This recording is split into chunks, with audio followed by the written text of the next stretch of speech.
Dito, mapapansin nyo, sinusong ko yung kalaban, yung Ogran. Kasi nag-call yung kakampi ko na mag-overload doon. Yan. Hindi ko na mapatay yung Ogran.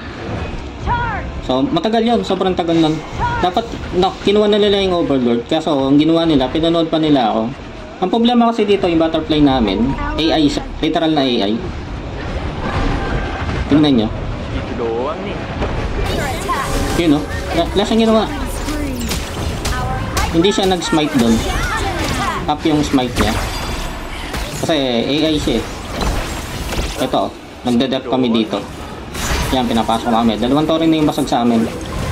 Tapos may Grand Dragon pa.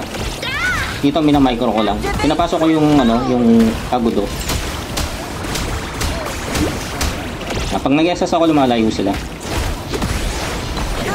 Yan, kailangan ko lang dito patayin yung mga dragon. Hindi natin kailangan patayin yung mga hero dito. Kasi nagde-dep lang tayo. Regen muna. Hinintay natin mag-amaling kalaban dito. Yun. Kamali yung convert Q. Kita ko yun. Magkamali siya. So, patay na siya doon. Automatic yun. Late game kasi, ang bilis ng ng cooldown ng first skill ni ibibidak natin. Ito, naubos sila dito. Si Ogran, nag-gun siya, nag-revive siya. Problema na lang dito si Gaji. Ito, pass tayo. Si Lady Sun namin, siya yung taga-dep. Kung makikita nyo yung base namin, kalbo na. Flash, stun, hindi nagagalaw yan. Yan, pwede ko na pasukan yung torre. Habang inihintay yung minion. Yan, lamos muna ulit. Tapos pasok ulit.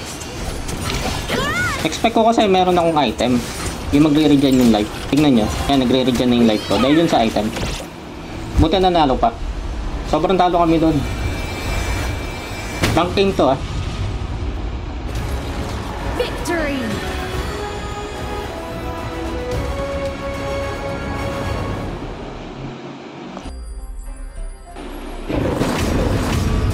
Hindi pa ako 50 star dyan eh. Hirap nun kasi binigyan kami ng AI na kakampi. Literal na AI. Buti malakas kakampi ko.